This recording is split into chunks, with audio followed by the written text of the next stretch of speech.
thanks for coming out and chatting with me today on Beyond the Bakeshop. First of all, Tim, Catahoula Coffee. When did you start? Tell me a little bit about your story. I just saw, a need for something that's not in Richmond. Okay. And that's coffee.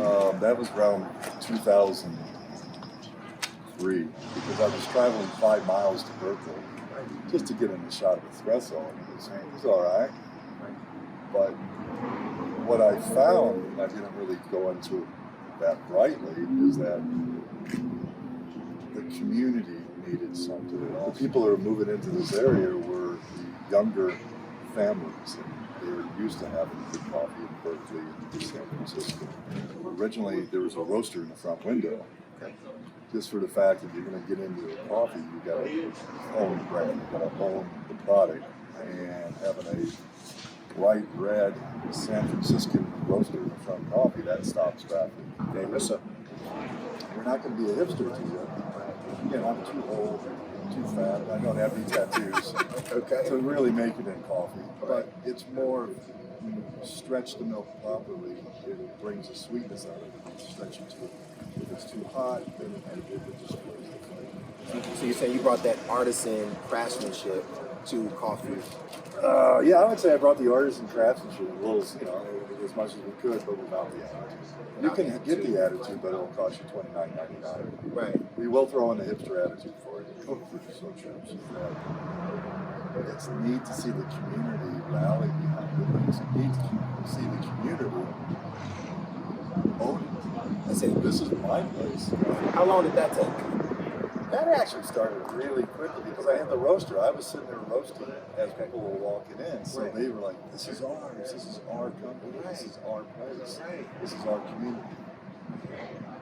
Right. I feel like that almost becomes your moat around your business, is people taking ownership of it.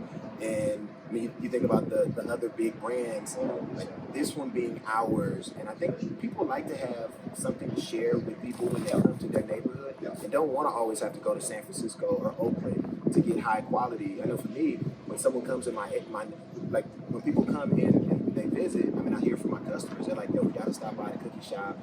We have to stop by certain restaurants. It's just not for that far out of the way. We want to definitely do that. Absolutely. Just to get that feel of the area.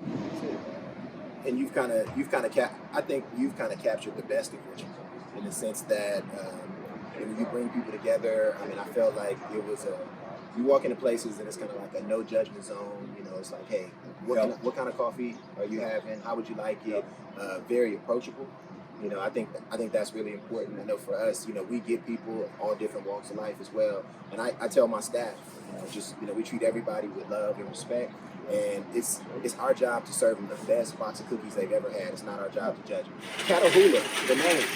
Tell me about that. How did you come up with that? Well, it came up with me, basically. I had a Catahoula leprechaun. Catahoula is a parish in Louisiana.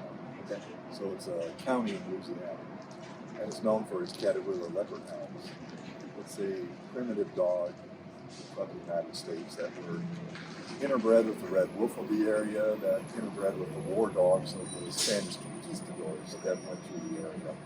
So in time that it came from the Native Americans and the settlers, then they used them to be basically hunting and herding. Not really herding, but heading the dogs. So they antagonize the prey, which would be wild boar or wild cattle, chase after them, bring them back. So they use them for hog hunting, they use them for like cows to bring them back to the fold. And so I had a Catahoula blend, Mocha. I had her name before I even thought of Catahoula here. What would you say was your biggest, your first success milestone where you felt like, okay, we're going to be okay? I think the biggest thing is realizing that I had my first roaster, which we still have, is that we were outgrowing. And then we started looking at where do we take the next step. The next step is that where's the successes? We need the space inside the shop just for more people. We can't have this taking up half of our retail space, even though it's cool. People love the ambiance and the smells and the noise. It was just a chaotic, crazy atmosphere back in the day. Still is. Tell me about the different coffees. Like if I'm bringing somebody into Catahoula and I want to experience the best of Catahoula, what would you say they should have? Well, we sell probably more Lola, which is a blend down the line that if I would have done it again, it's a very complicated blend. Okay. So we have like 7 blends. Lola is by far the most successful. That's a light, it's a beautiful cup profile. It's not way over the top, but what I've always have been told is like what's nice about it. We use it for our house espresso, but people like it's like when it cools down, it doesn't change. It's still very drinkable. And that's what I think. It's kind of a light. We use a lighter hand on the roast. We don't do super dark roast. Even our super dark is not super dark. And then we had the Buckus. So let's just call Lola is like the Chardonnay. The Buckus is going to be a Bordeaux. Heavier body, and it's all depending on where the beans come in from. A lot of times, companies will take the darker roast, and then it hides all the nuances of what the bean is. So the darker you get, you taste more of the roast, rather than the complexity of the bean. And again, with our blends, we depend on this particular bean should pull in this part of the profile, rather than just do it all dark and it just maybe tastes the roast. So we have Lola, Buckus, 3 Amigas. We took a Central which is good at one level, but as we, over time as we cupped it at a different level, it's a nice coffee too. And then it's like, well, let's just go even to a different level. Well, that's still drinkable because a Central American bean is a real dense bean, so it can take different heats. And then we said, well, let's just blend them all. So basically one bean at 3 different levels, so you get more different profiles in one cup. And it's been successful. And then Mocha the dog, finally got her roast, got her blend. It used to be Mocha Java, which I always thought was the blend of antiquity.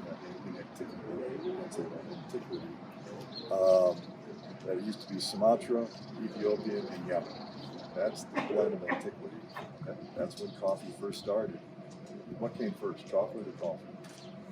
Coffee. Coffee for a long time. Yeah. So when you say, oh, this tastes like my mocha, they don't realize that they brought chocolate, cacao, from the world over there, and the coffee region was, they wanted to keep it, so they didn't want to let it go out.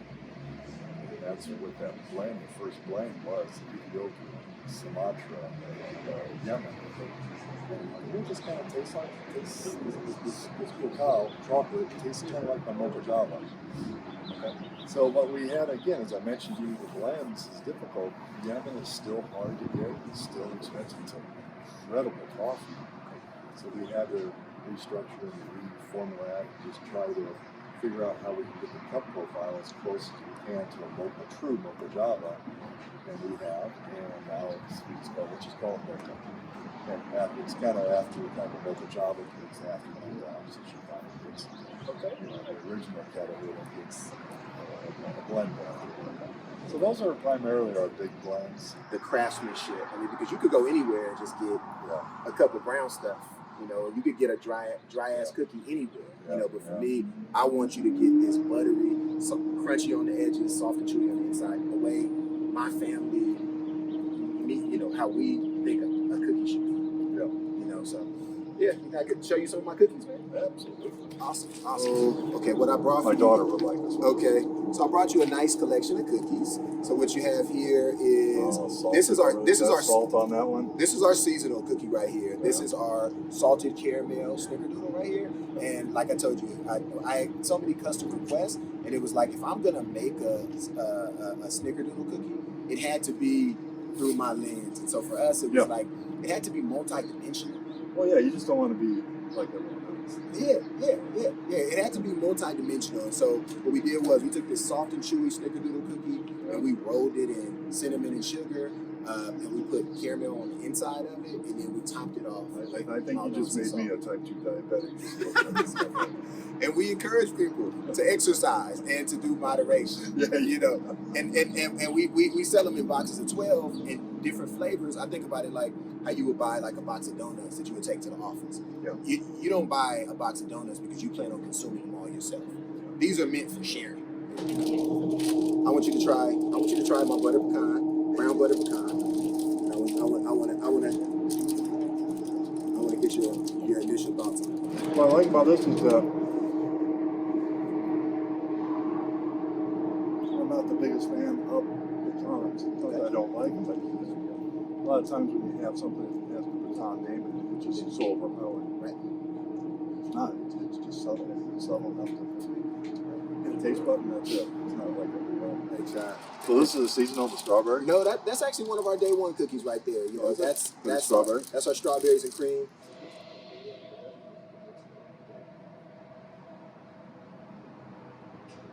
Oh. Yeah. No, I mean, it's...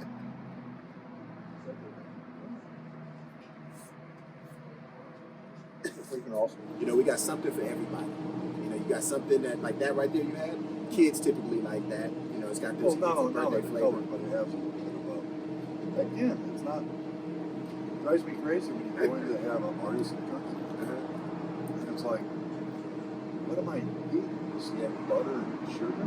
Exactly. And it's like so sweet. Yeah. Oh. Yeah, it made a fan out of me.